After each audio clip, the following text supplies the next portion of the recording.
சரண்யா பொன்வண்ணனையும் திரைத்துறையில் தெரியாதவங்களே இருக்க முடியாது அப்படின்னு சொல்லலாம்.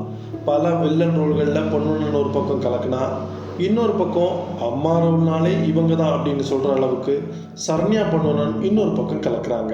பெற்றோர் சம்மதத்தோடு திருமணம் செஞ்சுக்கிட்ட இவங்க ரெண்டு பேரும் காதல் வாழ்க்கையில் மட்டும் இல்லை, தொழில் வாழ்க்கையிலும் சக்ஸஸ்ஃபுல்லாக இருக்கிறாங்க. ஓல்ட் இஸ் கோல்டுன்னு சொல்கிற மாதிரி இவங்களுடைய நட்பும் காதலும் இன்னைக்கு வரைக்கும் கோல்டாக இருக்குது. இவங்க ரெண்டு பேருடைய காதல் வாழ்க்கையை தான் இந்த வீடியோவில் பார்க்க போகிறோம். பொன்வண்ணன் கருத்தம்மா படத்தில் டைரக்டர் டிபார்ட்மெண்ட், அந்த படத்தில் நடிக்கவும் செஞ்சார். பொன்வண்ணன் படப்பிடிப்புக்கு கிளம்பிட்டு இருக்கும்போது ஒரு ரூமில் சரண்யா ப்ரௌன் பேப்பர் ஒன்றை கட் பண்ணிட்டு இருந்திருக்கிறாங்க.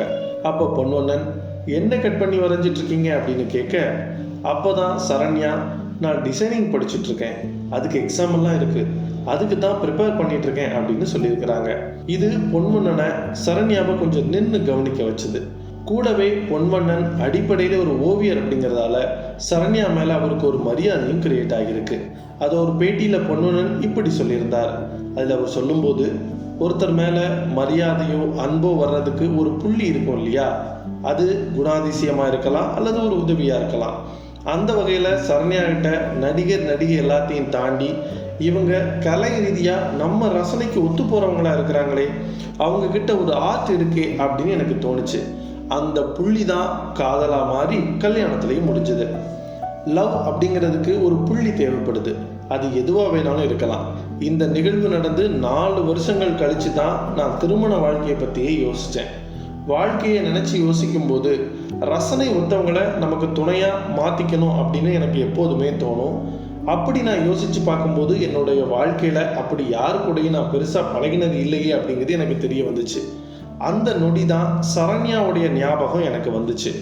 நம்ம ரசனைக்கு ஒத்தவங்களா சரண்யா சரியாக இருப்பாங்களேன்னு எனக்கு தோண, அதன் பிறகு தான் நான் டைரக்டாக சரண்யாட்ட போய் கேட்டேன்.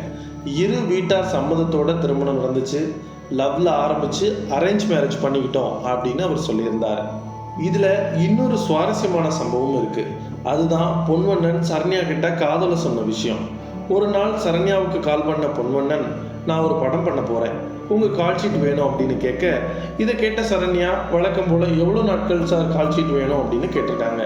அதுக்கு பொன்வண்ணன் ரொம்ப சாதுரியமாக 70 வருஷங்கள் கால் ஷீட் வேணும் அப்படின்னு சொல்ல, ஆஹா இவர் ஏதோ ஒரு குதர்க்கமாக கேட்குறாருன்னு சரண்யா புரிஞ்சுக்கிட்டாங்க.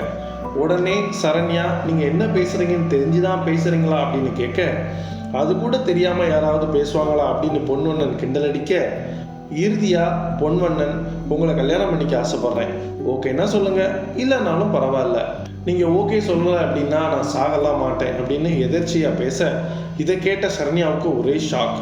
அந்த ஷாக்குக்கு ஒரு காரணம் இருக்குது. ஏன்னா ஷூட்டிங் ஸ்பாட்லேயோ மற்ற இடங்கள்லையோ பொன்வண்ணன் சரண்யா கிட்ட சிரித்து பேசினது கூட கிடையாதான். இந்த நிலையில தான் சரண்யா இந்த விஷயத்த அவங்க அப்பா கிட்ட எடுத்துகிட்டு போக, இரு வீட்டார் சம்மதத்தோட 2 பேருக்கும் திருமணம் நடந்துச்சு. 1995ஆம் ஆண்டு திருமணம் செய்து கொண்ட இவர்களுக்கு 2 பெண் குழந்தைகளும் இருக்கிறாங்க.